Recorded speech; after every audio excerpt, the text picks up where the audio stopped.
আসসালামু আলাইকুম। এটিএন বাংলা সংবাদে সবাইকে স্বাগত জানাচ্ছি রুকসানা মিম। শুরুতে বিআরবি কেবলস সংবাদ শিরোনাম। নিউ ইয়র্কে আক্তারকে হেনস্থার প্রতিবাদে ঢাকায় এনসিপির বিক্ষোভ, নিরাপত্তা দিতে ব্যর্থ হওয়ায় দূতাবাস কর্মকর্তাদের শাস্তির দাবি, সরকারের দুঃখ প্রকাশ।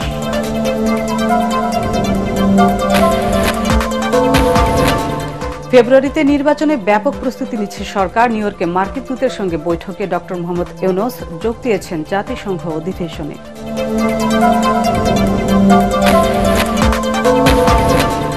নির্বাচনে শাপলা প্রতীক পাচ্ছে না এনসিপি। ভারতীয় গণমাধ্যমে মির্জা ফখরুলের বক্তব্য ভুলভাবে উপস্থাপিত হয়েছে দাবি বিএনপির। অসত্য বক্তব্যের নিন্দা জামাতের। পিছিয়ে গেল চাকসু নির্বাচনও। 12 অক্টোবরের পরিবর্তে 15 অক্টোবর নির্ধারণ। কারচুপির অভিযোগ তুলে পুনরায় জাকসুর ভোট গ্রহণ দাবি ছাত্রদলের। এবং মারণাস্ত্র ও বোমা মেরে জুলাই আন্দোলন দমনের হাসিনা ইনুর কথোপকথনের প্রমাণ মিলেছে আন্তর্জাতিক অপরাধ ট্রাইব্যুনালে। 2 সাক্ষীর জবানবন্দি। শুনছিলেন বিআরবি কেবলস সংবাদ শিরোনাম, এবার বিস্তারিত। নিউ ইয়র্কে প্রধান উপদেষ্টার সফর সঙ্গে এনসিপি নেতাদের নিরাপত্তা দিতে সরকার ব্যর্থ হয়েছে বলে অভিযোগ করেছেন দলটির আহ্বায়ক নাহিদ ইসলাম। দলের সদস্য সচিব আক্তার হোসেন ও সিনিয়র যুগ্ম সদস্য সচিব আক্তার তাসনিম জারাকে হেনস্থার ঘটনায় নিউ ইয়র্কে কনসাল জেনারেলের পদত্যাগ চেয়েছেন তিনি। বাংলা মোটরে এনসিপির অস্থায়ী কেন্দ্রীয় কার্যালয়ে জরুরি সংবাদ সম্মেলনে নাহিদ ইসলাম এসব দাবি জানান। বিএনপিকে আওয়ামী লীগ পুনর্বাসনের রাজনীতি ছেড়ে দেশ গঠনের রাজনীতি করার আহ্বানও জানান তিনি। পরে রাজধানীতে বিক্ষোভ করেন এনসিপির নেতাকর্মীরা। খায়রুল ইসলামের রিপোর্ট। সরকার প্রধানের আমন্ত্রণে জাতিসংঘের সাধারণ অধিবেশনে যোগ দিতে যুক্তরাষ্ট্রের নিউ ইয়র্কের বিমানবন্দর থেকে বের হওয়ার সময় জাতীয় নাগরিক পার্টির সদস্য সচিব আক্তার হোসেন ও কেন্দ্রীয় নেত্রী ডাক্তার তাসনিম জারার ওপর ডিম নিক্ষেপ সহ হেনস্থা করে পতিত স্বৈরশাসক শেখ হাসিনার অনুসারীরা। এ ঘটনার প্রতিবাদে রাজধানীর বাংলা মোটরে জরুরি সংবাদ সম্মেলন করেন এনসিপির আহ্বায়ক নাহিদ ইসলাম। পররাষ্ট্র মন্ত্রণালয় থেকে নিরাপত্তা প্রদানের যেই ধরনের ব্যবস্থা নেওয়া হয়েছিল সেই ব্যবস্থাগুলো যথাযথ ছিল না বলেই গতকালের ঘটনা ঘটতে পেরেছিল। ফলে আমরা এর নিন্দা এবং প্রতিবাদ জানাচ্ছি। নাহিদ বলেন, আক্তার হোসেনের উপর হামলা কোনো বিচ্ছিন্ন ঘটনা নয়, বরং এর আগেও তথ্য উপদেষ্টা মাহফুজ আলম সহ গণঅভ্যুত্থানের পক্ষের নেতৃবৃন্দকে দেশের ভিতর ও বাহিরে নানাভাবে হেনস্থা করা হয়েছে। আর এসব ঘটনার পিছনে প্রশাসনের কর্তা ব্যক্তিদের ইন্ধন রয়েছে বলেও সন্দেহ করেন নাহিদ ইসলাম। এই ঘটনার পুনরাবৃত্তি ঠেকাতে নিউ ইয়র্ক কনসাল জেনারেলের পদত্যাগ সহ পররাষ্ট্র মন্ত্রণালয়ে ফ্যাসিবাদদের দোসরদের খুঁজে বের করার দাবি জানান তিনি। নিউ ইয়র্কের কনসুলেট জেনারেলকে অবিলম্বে পদত্যাগ করতে হবে এবং ঘটনা সম্পূর্ণ তদন্ত করে নিরাপত্তা প্রদানে ব্যর্থ কর্মকর্তাদের শাস্তিমূলক ব্যবস্থা নিতে হবে। ফ্যাসিবাদের জমানায় নিয়োগকৃত আওয়ামী দোসরদের ফরেন মিনিস্ট্রি থেকে অপসারণ করতে হবে। পররাষ্ট্র উপদেষ্টার কাছে আমরা এই দাবিগুলো পেশ করব এবং তার থেকে আমরা জবাব দিতে চাবো যে আমাদের যে বিদেশে যে এম্বাসিগুলো রয়েছে তারা কেন আমাদের রাজনৈতিক নেতৃবৃন্দদের নিরাপত্তা প্রদানে ব্যর্থ হচ্ছে এবং কেন ফ্যাসিস্ট আওয়ামী তৎপরতা তারা বন্ধ করতে পারছে না। ভারতীয় একটি গণমাধ্যমকে দেয়া মির্জা ফখরুল ইসলাম আলমগীরের সাক্ষাৎকারের প্রসঙ্গ টেনে নাহিদ ইসলাম বলেন, আওয়ামী লীগ পুনর্বাসনের রাজনীতি করলে বিএনপির জন্য তা শুভ হবে না। দেশের কোনো রাজনীতিবিদ আওয়ামী লীগকে নির্বাচনে আনার অথবা আওয়ামী লীগকে রাজনীতিতে পুনর্বাসন করার কোনো সুযোগ নাই। যারা এটা করার চেষ্টা করবে জনগণ তাদের বিরুদ্ধেই দাঁড়াবে, তাদের রাজনীতি বাংলাদেশ থেকে নাই হয়ে যাবে। নির্বাচন কমিশন নাকচ করলেও নাহিদ ইসলাম বলেন, এখনো দলীয় প্রতীক হিসেবে শাপলা পাওয়ার প্রত্যাশা করে তার দল। শাপলা প্রতীক না দেবার কোনো আইনগত যুক্তি তারা নির্বাচন কমিশন আমাদেরকে দেখাতে পারেনি। ফলে আমরা এখন পর্যন্ত শাপলা প্রতীকই অটল আছি। সংবাদ সম্মেলন শেষে নিউ ইয়র্কে এনসিপির শীর্ষ নেতাদের উপর হামলার প্রতিবাদে রাজধানীর শাহবাগে বিক্ষোভ মিছিল করে দলটির নেতাকর্মীরা। মিছিল শেষে টিএসসিতে শেখ হাসিনার পোস্টারে ডিম নিক্ষেপ করে প্রতিবাদ জানায় রেড জুলাই ব্যানারের সংগঠনের নেতাকর্মীরা। খায়রুল ইসলাম, এটিএন বাংলা, ঢাকা। প্রধান উপদেষ্টা ড মোহাম্মদ ইউনূসের সফর সঙ্গীদের নিউ ইয়র্কে লাঞ্ছিত করার ঘটনায় দুঃখ প্রকাশ করেছে অন্তর্বর্তীকালীন সরকার। রাতে প্রধান উপদেষ্টার প্রেস উইং থেকে পাঠানো বিবৃতিতে বলা হয়, নিউ ইয়র্কে বিএনপি মহাসচিব মির্জা ফখরুল ইসলাম আলমগীর, এনসিপি নেতা আক্তার হোসেন ও তাসনিম জারাকে হেনস্থার ঘটনায় অন্তর্বর্তী সরকার দুঃখিত। ক্ষমতাচ্যুত স্বৈরাচার শেখ হাসিনার সহযোগী ও সমর্থকরাও রাজনৈতিক উদ্দেশ্য প্রণোদিতভাবে এই হামলা চালিয়েছে বলে উল্লেখ করা হয় এই বিবৃতিতে। প্রধান উপদেষ্টা ও তার সফর সঙ্গীদের নিরাপত্তা জোরদার করা হয়েছে জানিয়ে বিবৃতিতে বলা হয়, মার্কিন ফেডারেল ও স্থানীয় আইন শৃঙ্খলা বাহিনীর সঙ্গে সমন্বয় করে নিরাপত্তা নিশ্চিত করা হচ্ছে। আগামী ফেব্রুয়ারিতে অবাধ ও শান্তিপূর্ণ নির্বাচন আয়োজনে সরকার ব্যাপক প্রস্তুতি নিচ্ছে বলে জানিয়েছেন প্রধান উপদেষ্টা ড মোহাম্মদ ইউনূস। নিউ ইয়র্কে যুক্তরাষ্ট্রের দক্ষিণ ও মধ্য এশিয়া বিষয়ক বিশেষ দূত সার্জিও গোরের সঙ্গে বৈঠকে একথা জানান তিনি। এছাড়া জাতিসংঘ সদর দপ্তরে এক অনুষ্ঠানে যোগ দিয়ে বাংলাদেশ সহ স্বল্পোন্নত দেশগুলোর জন্য আন্তর্জাতিক সহায়তা বাড়ানোর আহ্বান জানান প্রধান উপদেষ্টা। বিস্তারিত জানাচ্ছেন একরামুল হক সায়েম। জাতিসংঘের সাধারণ অধিবেশনে যোগ দিতে সোমবার স্থানীয় সময় বিকেল ৩টায় নিউ ইয়র্কে পৌঁছান প্রধান উপদেষ্টা ড মোহাম্মদ ইউনূস। জাতিসংঘে বাংলাদেশের স্থায়ী প্রতিনিধি সালাউদ্দিন নোমান চৌধুরী এবং যুক্তরাষ্ট্রে নিযুক্ত বাংলাদেশের রাষ্ট্রদূত Tarique Ariful Islam John F Kennedy বিমানবন্দরে প্রধান উপদেষ্টাকে অভ্যর্থনা জানান। পরে নিউ ইয়র্কে যুক্তরাষ্ট্রের দক্ষিণ ও মধ্য এশিয়া বিষয়ক বিশেষ দূত রাষ্ট্রদূত সার্জিও গোরের সঙ্গে বৈঠক করেন প্রধান উপদেষ্টা ড মোহাম্মদ ইউনূস। এ সময় আগামী বছরের ফেব্রুয়ারির প্রথমার্ধে অবাধ, সুষ্ঠু ও শান্তিপূর্ণ নির্বাচন আয়োজনে সরকার ব্যাপক প্রস্তুতি নিচ্ছে বলে জানান প্রধান উপদেষ্টা। দেশ এজন্য সম্পূর্ণ প্রস্তুত বলেও জানান তিনি। এ সময় সার্জিও গোর প্রধান উপদেষ্টার নেতৃত্বের প্রশংসা এবং যুক্তরাষ্ট্র বাংলাদেশের প্রতি সহায়তা অব্যাহত রাখবে বলে প্রতিশ্রুতি পুনর্ব্যক্ত করেন। জাতিসংঘ সদর দপ্তরে সামাজিক ব্যবসা, যুব ও প্রযুক্তি বিষয়ক উচ্চ পর্যায়ের এক অনুষ্ঠানে যোগ দেন প্রধান উপদেষ্টা ড মোহাম্মদ ইউনূস। এ সময় তিনি বলেন, বাংলাদেশ সহ অনেক দেশই তীব্র চ্যালেঞ্জের মাঝেই স্বল্পোন্নত দেশ থেকে উত্তরণের প্রস্তুতি নিচ্ছে। তবে ১৩ লক্ষ বাস্তুচ্যুত রোহিঙ্গাদের আশ্রয় দেয়া, বারবার জলবায়ু পরিবর্তনের ধাক্কা সামলানো এবং বৈশ্বিক অর্থনৈতিক অস্থিরতা মোকাবেলা করছে বাংলাদেশ। এই প্রেক্ষাপটে জাতিসংঘের বাজেট কমানোয় উদ্বেগ জানান তিনি। আন্তর্জাতিক সহায়তা বাড়ানো, প্রযুক্তিগত সহায়তা দেয়া এবং জলবায়ু পরিবর্তনের উচ্চ ঝুঁকির সম্মুখীন দেশগুলোর জন্য ন্যায়সঙ্গত উত্তরণ নিশ্চিত করতে বিশ্বকে প্রচেষ্টা দ্বিগুণ করার আহ্বান জানান প্রধান উপদেষ্টা।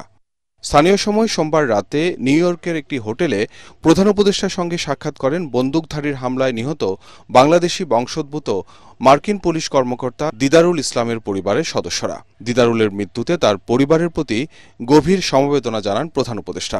এ সময় তার পরিবারের সদস্যদের হাতে একটি ক্রেস্ট তুলে দেন তিনি। এ সময় উপস্থিত ছিলেন দিদারুল ইসলামের বাবা, মা ও তার ২ ছেলে। গত ২৮ জুলাই নিউ ইয়র্কের ম্যানহাটানের পার্ক অ্যাভিনিউতে বন্দুকধারীর গুলিতে নিহত হন দিদারুল ইসলাম। এছাড়াও প্রধান উপদেষ্টার সঙ্গে সাক্ষাৎ করেন আইএমএফের ব্যবস্থাপনা পরিচালক ক্রিস্টেলিনা জর্জিয়েভা সহ বিভিন্ন দেশ ও সংস্থার নেতারা।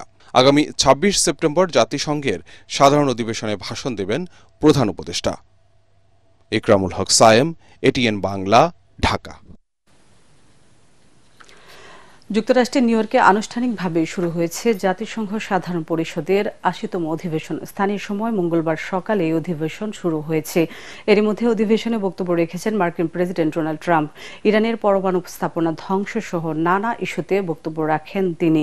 এছাড়া তুরস্কের প্রেসিডেন্ট রিসেপ তাইয়েপ এরদোয়ান, কাতারের আমির Sheikh Tamim bin Hamad Al Thani, ফ্রান্সের প্রেসিডেন্ট ইমানুয়েল ম্যাক্রো অধিবেশনে ভাষণ দেন। অধিবেশনে যোগ দিয়েছেন বাংলাদেশের অন্তর্বর্তী সরকারের প্রধান উপদেষ্টা ড মোহাম্মদ ইউনূস। প্রধান উপদেষ্টার সঙ্গে রয়েছেন আইন উপদেষ্টা ড আসিফ নজরুল, পররাষ্ট্র উপদেষ্টা তৌহিদ হোসেন, জ্বালানি উপদেষ্টা ফাউজুল কবির খান ও প্রধান উপদেষ্টার কার্যালয়ের এসডিজি বিষয়ক মুখ্য সমন্বয়ক লামিয়া মোর্শেদ। জাতীয় নির্বাচনে শাপলা প্রতীক পাচ্ছে না এনসিপি। নির্বাচন কমিশনের সচিব আখতার আহমেদ জানিয়েছেন, তাদের ১১৫টি সংরক্ষিত প্রতীকের তালিকায় শাপলা নেই। ত্রয়োদশ জাতীয় সংসদ নির্বাচনকে সফল করতে ২৮ সেপ্টেম্বর থেকে রাজনৈতিক দল এবং অংশীজনদের সাথে নির্বাচন কমিশন ধারাবাহিকভাবে মতবিনিময় করবে বলেও জানান তিনি। বিস্তারিত জানাচ্ছেন সৈয়দ রিয়াজ। সুষ্ঠু ও নিরপেক্ষ ত্রয়োদশ জাতীয় সংসদ নির্বাচন অনুষ্ঠানের লক্ষ্যে নির্বাচন কমিশন বিভিন্ন কর্মপরিকল্পনা বাস্তবায়ন করে চলেছে। প্রতিষ্ঠানের দৈনন্দিন কাজের অগ্রগতি জানাতে আগারগাঁওয়ে কমিশন সচিবালয়ে আয়োজিত ব্রিফিংয়ে ইসি সচিব বলেন, চলতি মাসের ২৮ তারিখ থেকে বিভিন্ন অংশীজনের সাথে ধারাবাহিক বৈঠক করবে কমিশন। যেমন সিভিল সোসাইটি, শিক্ষাবিদ, নারী নেতৃবৃন্দ, প্রিন্ট অ্যান্ড ইলেকট্রনিক মিডিয়ার সাংবাদিক বৃন্দ, রাজনৈতিক দল, নির্বাচন বিশেষজ্ঞ, জুলাই যোদ্ধা, এনাদের সাথে আমরা পর্যায়ক্রমিকভাবে আমাদের আলোচনাগুলো শুরু করব। রাজনৈতিক দল ও প্রার্থীদের আচরণবিধি এবং নির্বাচন কমিশনের কাছে থাকা প্রতীকের সংরক্ষিত তালিকাটি আইন মন্ত্রণালয়ের ভেটিং শেষে আবার ইসিতে ফেরত এসেছে বলে জানান তিনি। আরপিও সংশোধনের প্রস্তাবটা এখন আইন লেজিসলেটিভ বিভাগে অপেক্ষমান আছে, সেটাও আমরা এখনো পর্যন্ত আশা করি আমরা খুব অচিরেই এটা পেয়ে যাব। নির্বাচন কমিশনের তালিকায় সংরক্ষিত প্রতীকগুলোর ভেতর থেকে যে কোনো একটি দলের জন্য বাছাই করতে হয় জানিয়ে আক্তার আহমেদ বলেন, এতে শাপলা প্রতীক না থাকায় তা কোনো রাজনৈতিক দলকে দেয়া সম্ভব নয়। এনসিপি শাপলা প্রতীক পাচ্ছে না, কারণ হচ্ছে যে আমাদের 115টার যে শিডিউলটা করা হয়েছে সেখানে শাপলা প্রতীক নেই। নতুন রাজনৈতিক দলের বিষয়টি পর্যালোচনায় আছে জানিয়ে সচিব আরও বলেন, খুব শিগগিরই তাদের নিবন্ধনের বিষয়টি চূড়ান্ত হবে। সৈয়দ রিয়াজ, এটিএন বাংলা, ঢাকা। 30টি আসন না দেয়ায় জামাত বিএনপির উপর চাপ সৃষ্টি করছে এই শিরোনামের ভারতের একটি সংবাদ মাধ্যমে দেয়া বিএনপির মহাসচিব মির্জা ফখরুল ইসলাম আলমগীরের বক্তব্যটি ভুলভাবে উপস্থাপিত হয়েছে বলে দাবি করেছে বিএনপির মিডিয়া সেল। এক বিবৃতিতে জানানো হয়, মির্জা ফখরুল স্পষ্টভাবে জানিয়েছেন প্রকাশিত সাক্ষাৎকারে যে বক্তব্য তুলে ধরা হয়েছে তা তিনি বলেননি। এদিকে মির্জা ফখরুলের বক্তব্যের তীব্র নিন্দা এবং প্রতিবাদ জানিয়েছেন জামাতে ইসলামের সেক্রেটারি জেনারেল মিয়া গোলাম পরোয়ার। জামাতে 30টি আসন চাওয়া নিয়ে যে তথ্য মির্জা ফখরুল পত্রিকাটিতে দিয়েছেন তা অসত্য, অমর্যাদাকর ও প্রতিহিংসা পরায়ণ বলে উল্লেখ করা হয় দলটির এক নেতা। এটা একটা অসত্য বক্তব্য। এই ধরনের কোনো আলোচনা বিএনপির কারোর সাথেই হয় নাই, ওনার সাথে তো না, কারোর সাথে আমাদের হয়নি। সরকারের কাছে তো দাবি দিতে হয়, অন্তর্বর্তীকালে সরকারের কাছে আমাদের এই দাবি যেন কাকে চাপে রাখা বা কাকে খুশি করার জন্য এটা আমরা করি নাই। এটা আমরা জনকল্যাণেই ভেবেচিন্তেই আমরা এটা দিয়েছি। এটা শুধুমাত্র তো আমাদের দাবি না, এখন এটা একটা অর্থে বলা যায় এটা একটা জাতীয় দাবিতে পরিণত হয়েছে। আর অনেকগুলো রাজনৈতিক দল পিআর চাচ্ছে, হয়তো ফুল পিআর সবাই চাচ্ছে না, কিন্তু কোনো না কোনো ফরম্যাটে তো পিআর চাচ্ছে। গণহত্যাকারী কার্যক্রম নিষিদ্ধ দল আওয়ামী লীগকে পুনর্বাসনের একটি চক্র গোপন মিশনে নেমেছে বলে দাবি করেছেন বিএনপির সিনিয়র যুগ্ম মহাসচিব রুহুল কবির রিজভী। তার মতে চক্রটি পতিত স্বৈরাচারী সহযোগিতায় রাজনৈতিক উদ্দেশ্য হাসিলের চেষ্টা করছে। এদিকে বিদেশের রাজনৈতিক নেতৃবৃন্দের উপর হামলা করে পতিত স্বৈরাচার দেশের ভাবমূর্তি নষ্ট করেছে বলে অভিযোগ করেছেন দলের স্থায়ী কমিটির সদস্য সেলিমা রহমান। রাজধানীতে আলাদা অনুষ্ঠানে তারা এসব কথা বলেন। মইনুল আহসানের রিপোর্ট।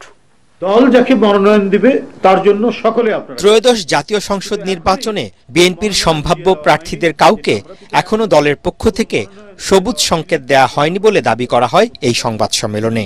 নয়াপল্টন কেন্দ্রীয় কার্যালয়ে ব্রিফিংয়ে বিএনপির সিনিয়র যুগ্ম মহাসচিব রুহুল কবির রিজভী বলেন, কিছু সংবাদ মাধ্যম সম্ভাব্য প্রার্থী তালিকা নিয়ে সংবাদ প্রচার করে বিভ্রান্তি ছড়াচ্ছে। বিএনপির মনোনয়ন দেওয়া হয় তার নিজস্ব গঠনতান্ত্রিক উপায়, কোনো সবুজ সংকেতের মাধ্যমে নয়। জাতীয় সংসদ নির্বাচনের কিংবা যে কোনো নির্বাচনে দলের প্রার্থী মনোনয়নের দায়িত্ব পার্লামেন্টারি বোর্ড পালন করে। যাচাই বাছাই করে যোগ্য ও সর্বোপরি জনগণের কাছে গ্রহণযোগ্য জনপ্রিয় ব্যক্তিকেই বেছে নিয়ে তাদের নাম প্রকাশ করা হবে। সবুজ সংকেত নয়। দলের ভারপ্রাপ্ত চেয়ারম্যান জনাব তারেক রহমান প্রতিটি এলাকায় ঐক্যবদ্ধভাবে কাজ করার সুনির্দিষ্ট ও যথাযথ নির্দেশনা দিচ্ছেন।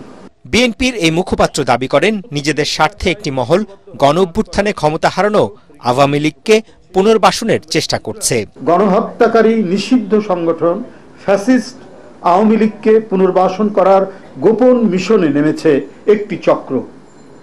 বিনিময়ে তারা পতিতদের সহযোগিতা নিয়ে রাজনৈতিক উদ্দেশ্য হাসিল করার স্বপ্নে বিভোর। ফ্যাসিস্ট সরকারের এদিকে ঢাকা রিপোর্টার্স ইউনিটি মিলনায়তনে আলোচনা সভায় বিএনপির স্থায়ী কমিটির সদস্য সেলিমা রহমান বলেন, বিদেশের মাটিতে জাতীয় নেতৃবৃন্দের উপর হামলা চালিয়ে আওয়ামী লীগ নেতাকর্মীরা আবারও প্রমাণ করেছে তাদের সন্ত্রাসী চরিত্রের কোনো পরিবর্তন হয়নি। এখনো আওয়ামী লীগের দোসররা তারা কিন্তু এই বাংলাদেশে আছে। এই আওয়ামী লীগের দোসরদের সঙ্গে কারা হাত মিলিয়েছে সেটা আমাদেরকে বুঝতে হবে। যারা চোরাগপ্তভাবে এখন বিভিন্নভাবে মিছিল করছে, জটিকভাবে যেখানে আন্দোলন করছে, এমনকি বিদেশে নিজের দেশের সম্মান ক্ষুণ্ণ করে চোরাগোপ্তা হামলা দিয়ে তারা চেষ্টা করছে তাদের কলঙ্কিত অধ্যায়টা আরেকবার পরিষ্কার করতে। একটি দল জাতীয় নির্বাচন পেছাতে নানা ষড়যন্ত্র করছে অভিযোগ করে তিনি বলেন, জনগণকে সাথে নিয়ে তা মোকাবিলা করবে বিএনপি। যে লড়াই 18 বছর আগে শুরু হয়েছে। মইনুল হাসান, এটিএন বাংলা, ঢাকা। রাকসুর পর পিছিয়ে গেল চাকসু নির্বাচনও। প্রার্থীদের আবেদনের প্রেক্ষিতে চট্টগ্রাম বিশ্ববিদ্যালয় কেন্দ্রীয় ছাত্র সংসদ ও হল নির্বাচনের তারিখ 3 দিন পিছিয়ে 15 অক্টোবর নির্ধারণ করেছে নির্বাচন কমিশন। এই তথ্য জানিয়েছেন চাকসু নির্বাচন কমিশনের সদস্য সচিব অধ্যাপক ডক্টর AKM আরিফুল হক সিদ্দিকী। এছাড়া নির্বাচনের কারণে 12 অক্টোবর থেকে 18 অক্টোবর পর্যন্ত বিশ্ববিদ্যালয়ের সকল ক্লাস ও পরীক্ষা বন্ধ থাকবে বলে জানিয়েছে নির্বাচন কমিশন। এদিকে প্রার্থিতা প্রত্যাহারের শেষ দিন বুধবার পর্যন্ত বাড়ানো হয়েছে। তফসিল অনুযায়ী মঙ্গলবার বিকেলে 3:30 পর্যন্ত ছিল প্রার্থিতা প্রত্যাহারের শেষ সময়।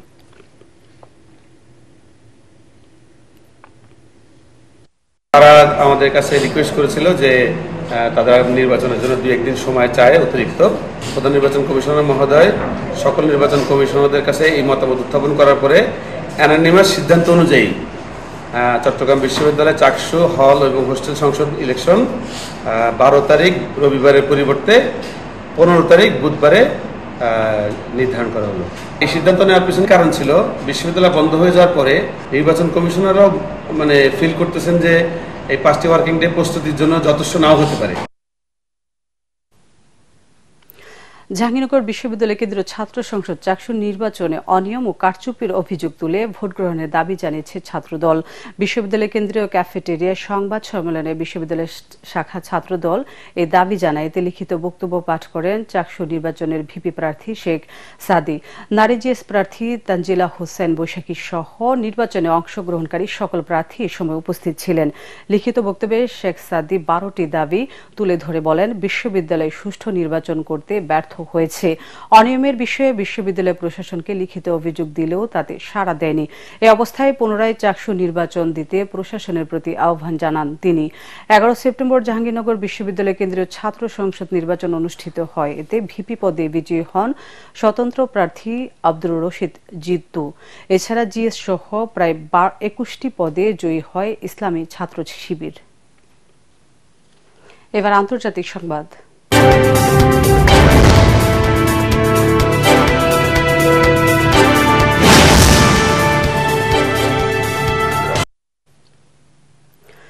জাতিসংঘে আয়োজিত উচ্চ পর্যায়ের সম্মেলন শেষে ইসরায়েলের জন্য রেড লাইন বা বিপদসীমা ঘোষণা করেছে সৌদি আরব ও ফ্রান্স। তারা স্পষ্ট জানিয়েছে, ফিলিস্তিনকে স্বাধীন রাষ্ট্র হিসেবে স্বীকৃতি দেওয়ার পরে সেখানে বসতি স্থাপনা বা দখলদারির চেষ্টা আন্তর্জাতিকভাবে রেড লাইন অতিক্রম বলে বিবেচিত হবে। ফিলিস্তিনকে স্বাধীন ও সার্বভৌম রাষ্ট্র হিসেবে স্বীকৃতি দেওয়া ও মধ্যপ্রাচ্যের আল আকসা অঞ্চলে দ্বিরাষ্ট্র সমাধান বাস্তবায়ন করতে জাতিসংঘ, ফ্রান্স ও সৌদি আরবের উদ্যোগে নিউ ইয়র্কে জাতিসংঘের সদর দপ্তরে এই সম্মেলনের আয়োজন করা হয়। সম্মেলন শেষে এক বিবৃতিতে দেশ দুটি জানায়, ইসরায়েল এ রেড লাইন অতিক্রম করলে গুরুতর পরিণতি ভোগ করতে হবে। একই সাথে বিদ্যমান ও ভবিষ্যতের শান্তি চুক্তিগুলো সরাসরি হুমকির মুখে পড়বে।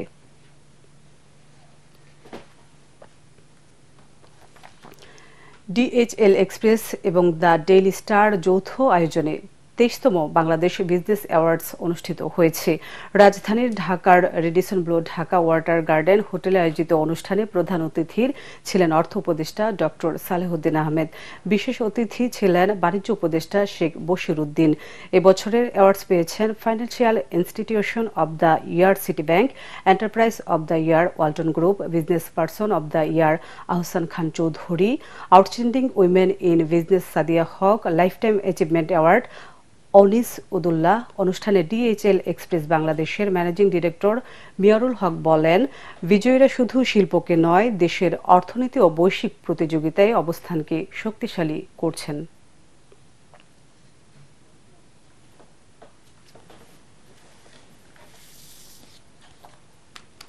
এবার খেলার খবর।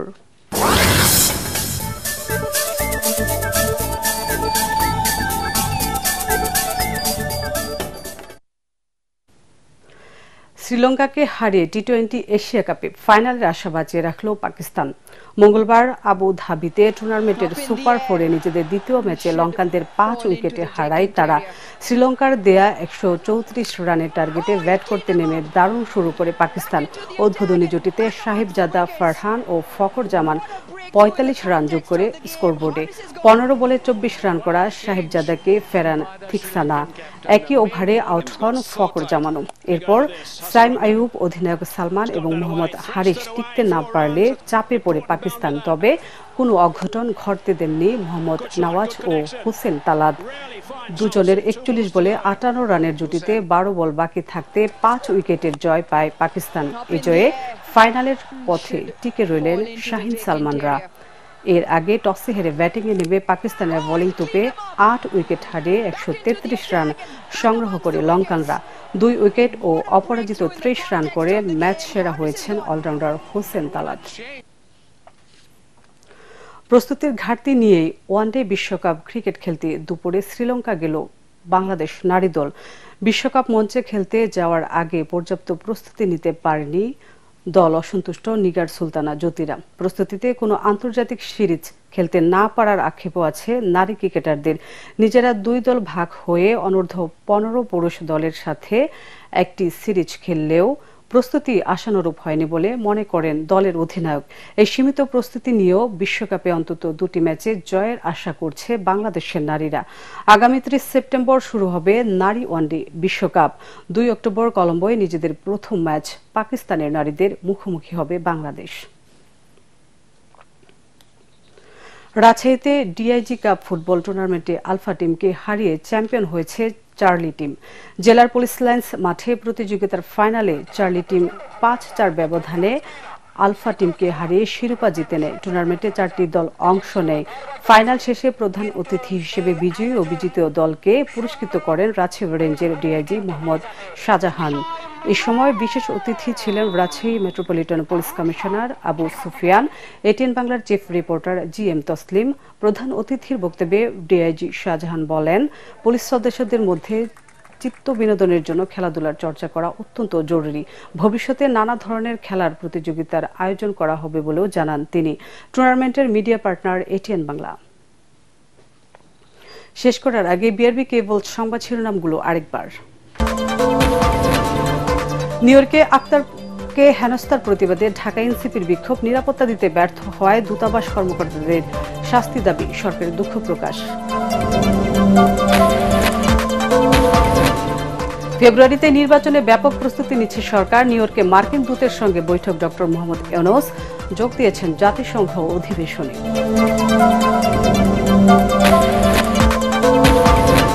নির্বাচনে শাপলা প্রতীক পাচ্ছে না এনসিপি। ভারতীয় গণমাধ্যমে মির্জা ফখরুলের বক্তব্য ভুলভাবে উপস্থাপিত হয়েছে দাবি বিএনপির।